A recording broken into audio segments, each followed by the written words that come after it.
am sitting in my own glass-walled office, looking out at the city skyline when the intercom buzzes. My receptionist's voice is crisp as she announces the next candidate for the senior strategy interview. It is my own brother, Cassian Drake. My heart hammers against my ribs, and I nearly drop my expensive fountain pen right onto the mahogany desk. Cassian walks into the room with a heavy sense of confidence. He is wearing a designer suit that probably costs more than my first car, and he has a smirk on his face like he already owns the entire building. He has absolutely no idea that I am the CEO who will be interviewing him today. Even more shocking is what is happening downstairs. My parents are currently sitting in the lobby, leaning back in the plush chairs and proudly telling my staff how their successful son is finally joining a top-tier company. They are acting like this is his big crowning moment, bragging to anyone who will listen about his genius. They have no clue that I am the one who built this entire empire from nothing. I watch him through the glass, waiting for the moment the truth shatters his pride. The tension in this room actually started 3 days ago at a family dinner in Westbridge. We were all gathered around the large oak table, but the atmosphere was suffocating. My parents spent the entire evening praising Cassian's brilliant financial career, while they ignored me completely. It was like I was a ghost sitting in my own chair. My mother looked at Cassian with such adoration and said, "Cassian is the one who made us proud." I sat there silently, picking at my food, knowing that I was still secretly working long nights to pay off my student loans while managing a massive corporation. No one at that table asked a single question about my life or my work. They assumed I was still struggling at some entry-level job because I didn't drive a flashy car or wear diamonds to dinner. I realized then that my family's love was tied to the image of success, not the reality of it. I kept my mouth shut, letting them believe whatever they wanted. I didn't feel like fighting for their attention anymore. I knew that in a few days the truth would come out in the most professional way possible.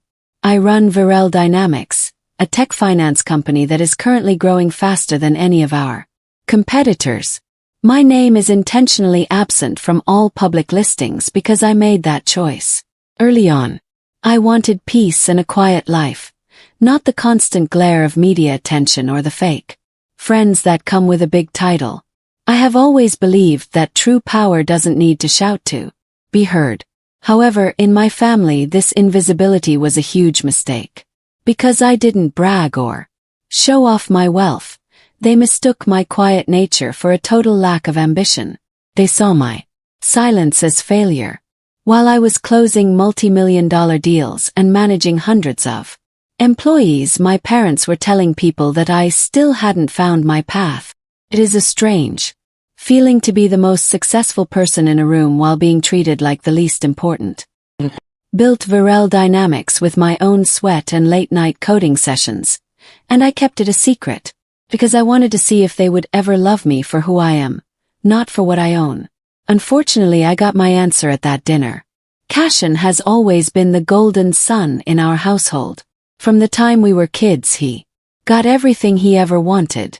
My parents paid for his elite tuition without a second thought, and they used their connections to secure high-profile internships for him. Every time he walked into a room, he was met with family applause and cheers. I was always the shadow in the corner. I got told that I was too quiet, or that I needed to try harder to be like my brother. Cassian never once corrected them or stood up for me. In fact, he seemed to enjoy the spotlight far too much.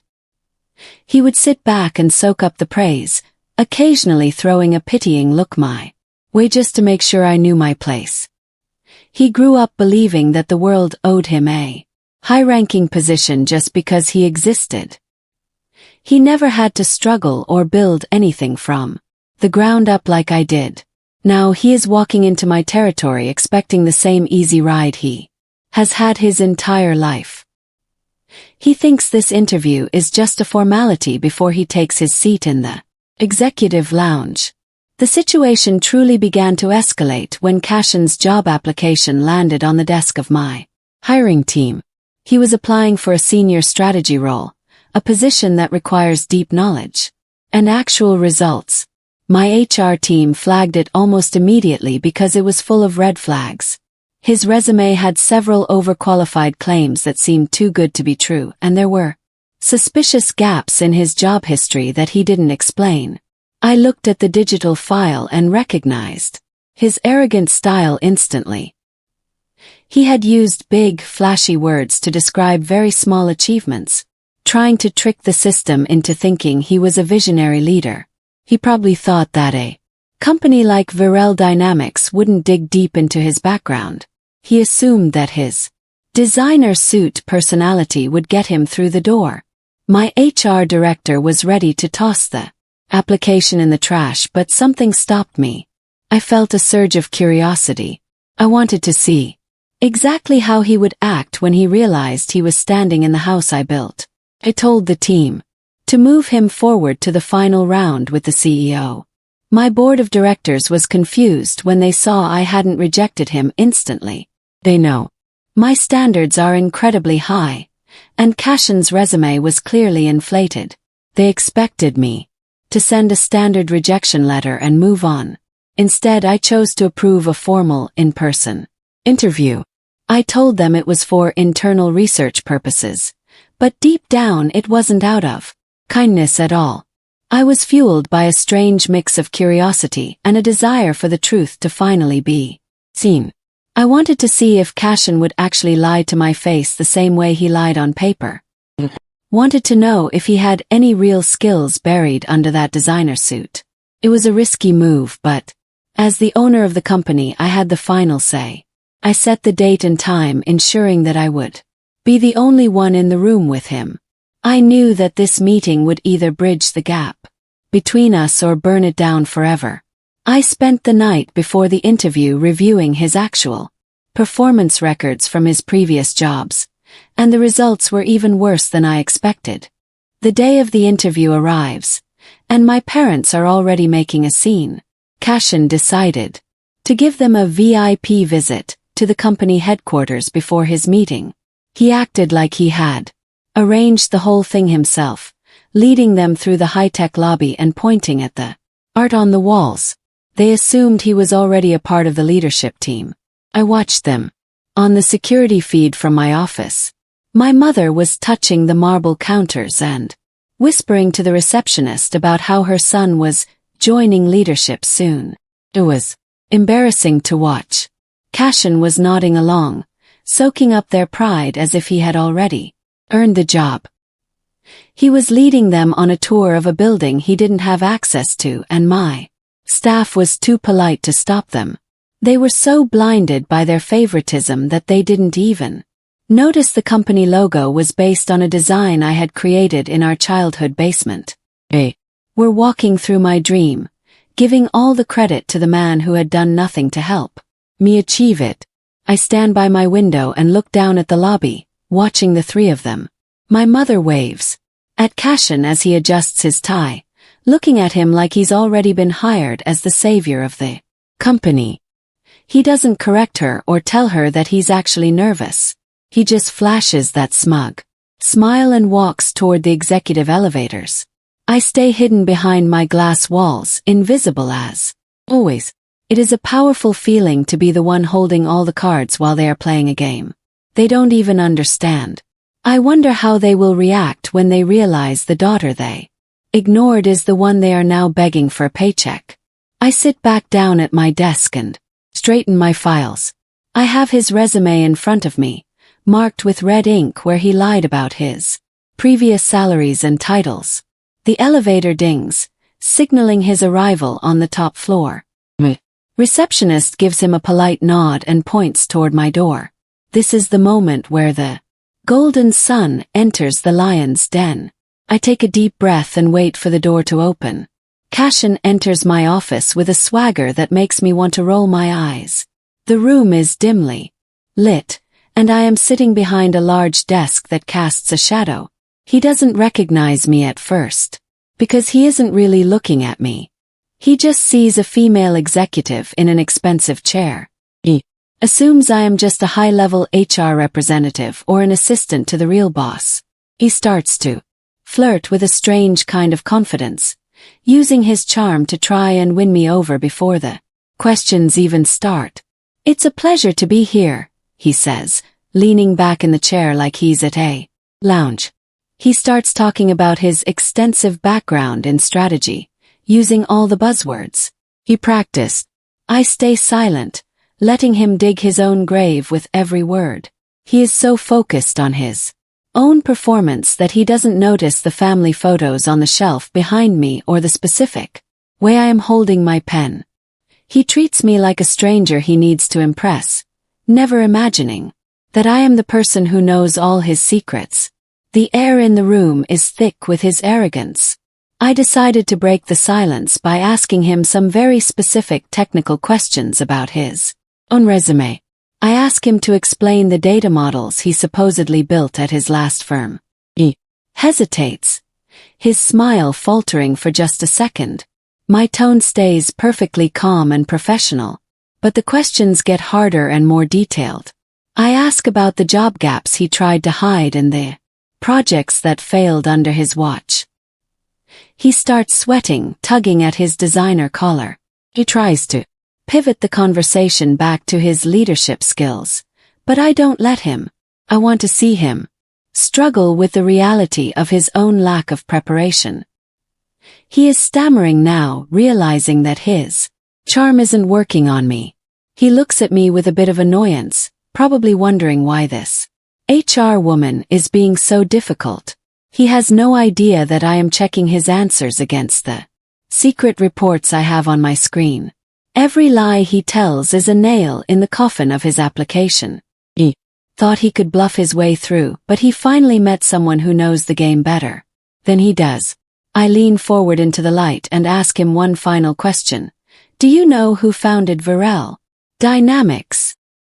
He pauses, trying to regain his composure. He gives a small, condescending smile and says, "Oh, I heard it was some anonymous investor group from overseas." He acts like he's in on a secret that I wouldn't know. I let the silence hang in the air for a long, uncomfortable moment. I look him straight in the eyes the same way I used to when we were kids and he stole my toys. "No," I say softly. "It wasn't an investor group. It was me."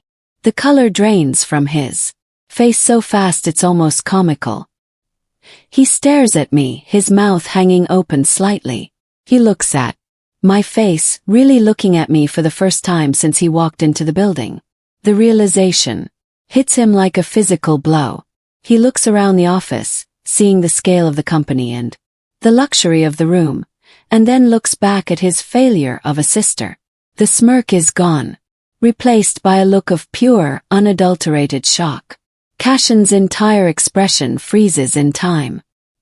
He leans back slowly, his eyes darting around the room as if he's looking for a hidden camera. "You're joking," he whispers, his voice cracking slightly. I don't say a word. I simply reach into my desk drawer and slide my gold CEO badge across the polished table toward him. My full name is engraved on it, right above the company logo.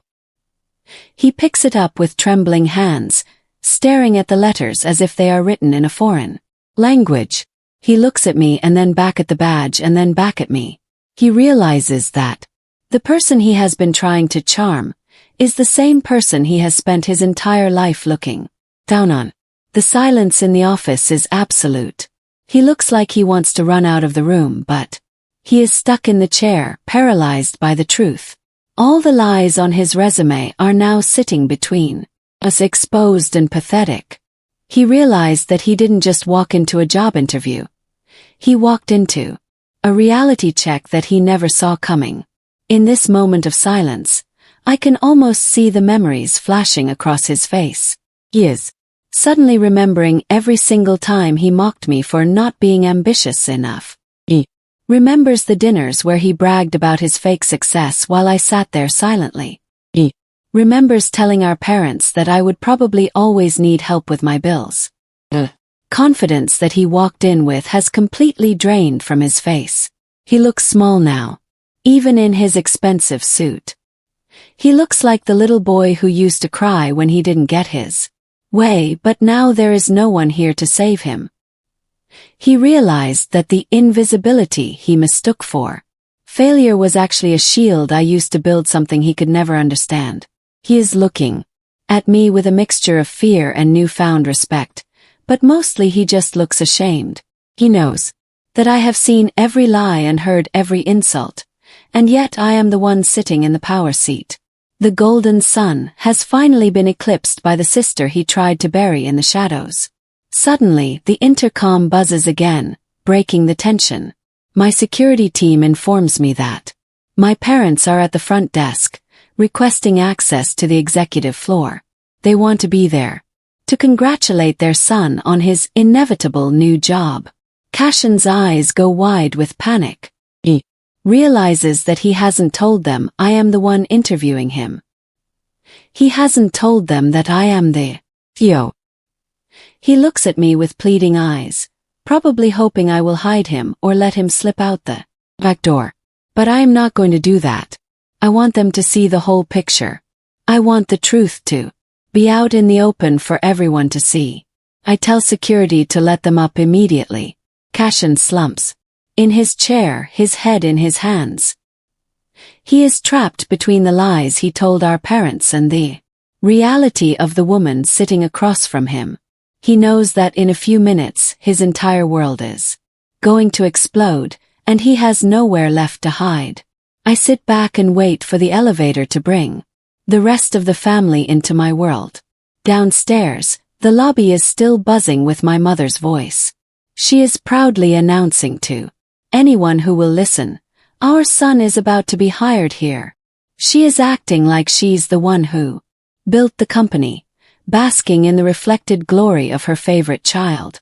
The receptionist stays perfectly silent, just as I instructed her to. She knows exactly who I am, and she knows the drama that is about to unfold.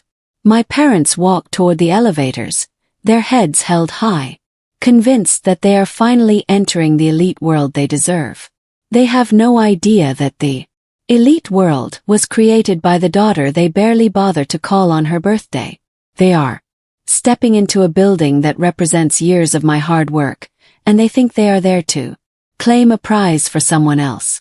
I watch them on the monitor as they step into the elevator, my mother checking her hair in the mirror and my father adjusting his jacket.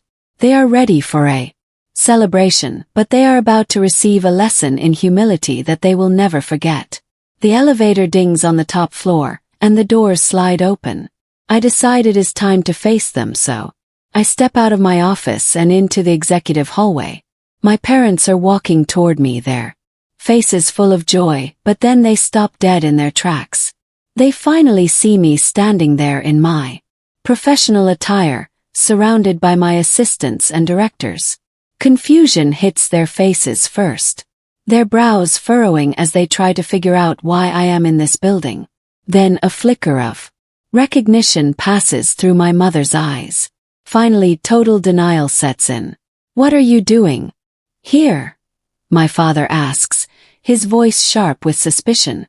He probably thinks I'm here to ask Cassian for a job or that I'm working in the cafeteria. My mother looks at me with a worried expression, as if I'm about to embarrass them in front of the important people. They are so programmed to see me as a failure that they can't even process the reality of me standing in the show's wing. I don't answer them right away. I just let them look at me while my staff looks at Cassian walks out of my office a few seconds later, looking completely defeated. He stands between me and our parents, his eyes darting back and forth. He is looking between us, realizing that the truth is about to explode in the middle of this hallway. My mother rushes toward him, ignoring me for a moment. "Cassian, honey, tell her to leave before she ruins your interview," she whispers loudly. Cassian doesn't move. He looks at her with a look of pure misery. My father is still staring at me, his eyes landing on the CEO badge clipped to my jacket. He looks at the badge, then at the name on the wall and then at me. The realization is slowly creeping into his mind, and he looks like he's seeing a ghost. Cassian finally speaks, his voice barely a whisper. Mom, stop. She isn't ruining anything. She's the boss. The hallway goes dead silent. My mother's hand drops from Cassian's arm. She looks at me as if she's seeing me for the very first time in 30 years. The double shock of the situation is almost too much for them to handle. My father finally finds his voice, but it is weak and shaky. He whispers, "Why didn't you tell us?" I look at him calmly, feeling a strange sense of peace now that everything is out in the open.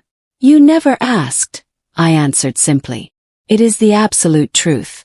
They never asked about my life, my goals or my achievements. They were too busy talking about Cassian to ever wonder what I was doing with my time. I tell them about the long nights, the risks I took, and the company I built while they were busy praising my brother's fake internships.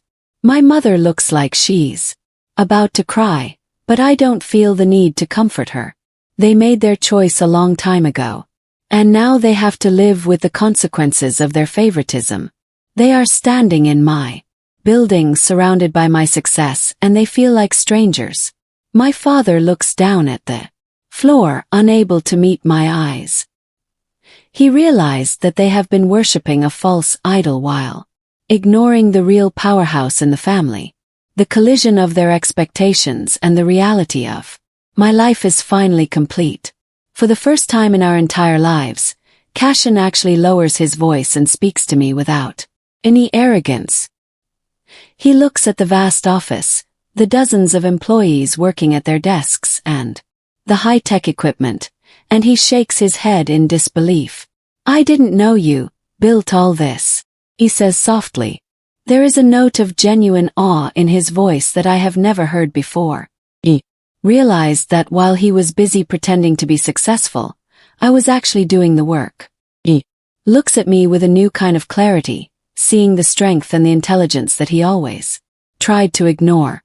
Our parents are still standing there in shock, but Cassian is the one who is truly changing at this moment. He sees that he can't bluff his way through this world anymore. He sees that the golden sun image was just a costume he wore to please our parents.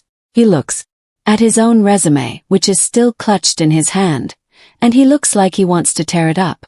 He finally understands that success isn't given. It is earned, and I have earned every bit of it. I decide that the drama has gone on long enough, so I lead Cassian back into my office to continue the interview. I tell my parents to wait in the lobby. I am not going to let family emotions get in the way of my business standards. Back at my desk, I continue the interview with absolute professionalism. I don't show any favoritism, and I don't let my personal feelings about his insults cloud my judgment. I treat him exactly like I would treat any other candidate who walked through that door with an inflated resume. I ask him to solve complex problems and show me actual data. There is no emotion in my voice, just standards. Cassian is struggling, but he is trying his best now. He isn't flirting or smirking anymore. He is actually attempting to answer the questions honestly. He realized that the only way to get a job here is to actually be good enough to hold it. I am not his sister right now. I am his potential employer, and my expectations are higher than anything he has ever faced.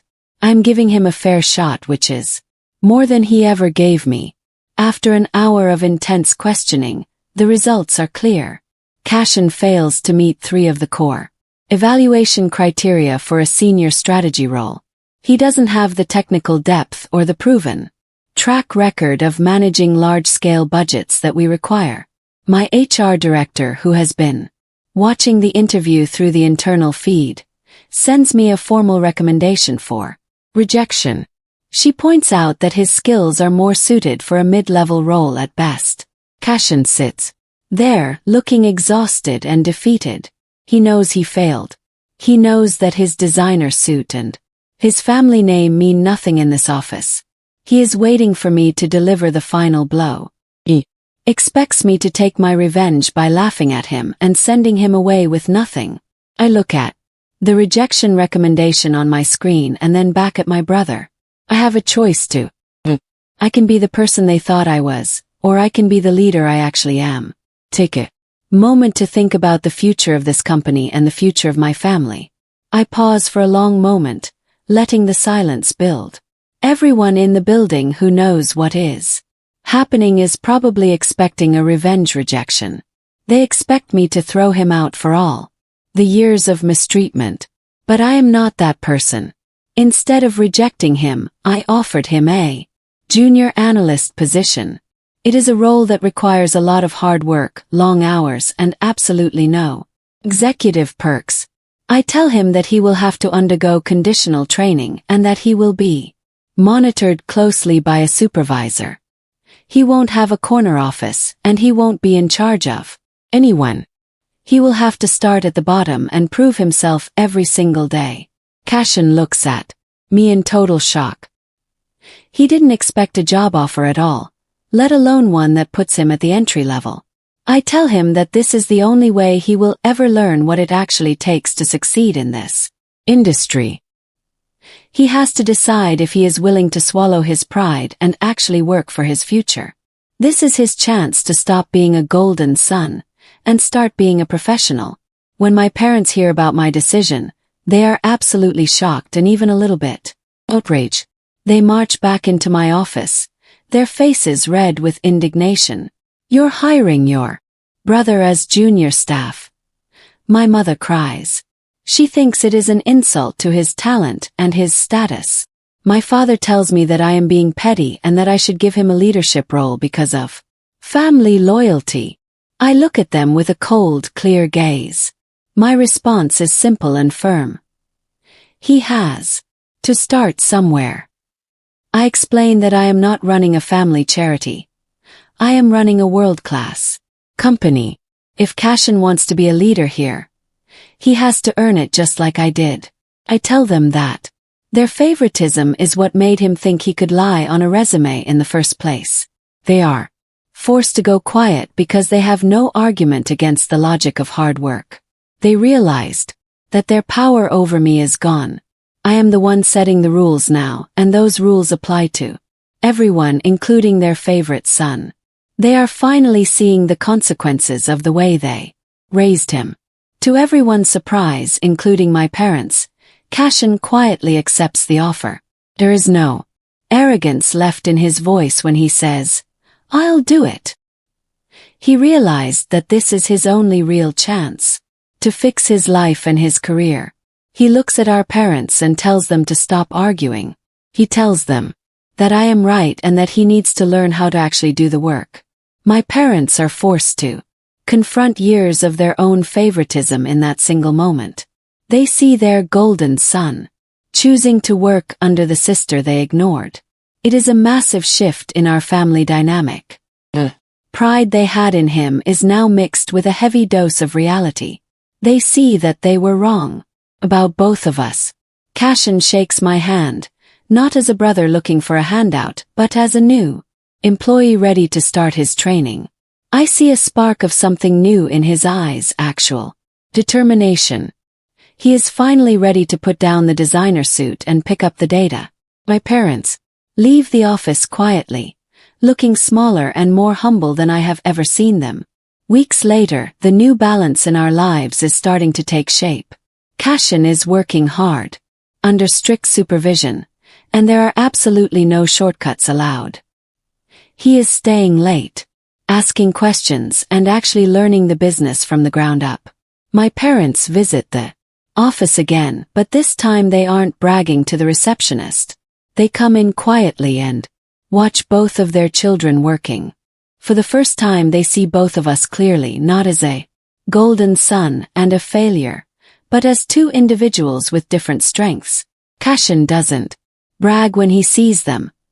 He just tells them about the project he's working on and how much he still has to learn.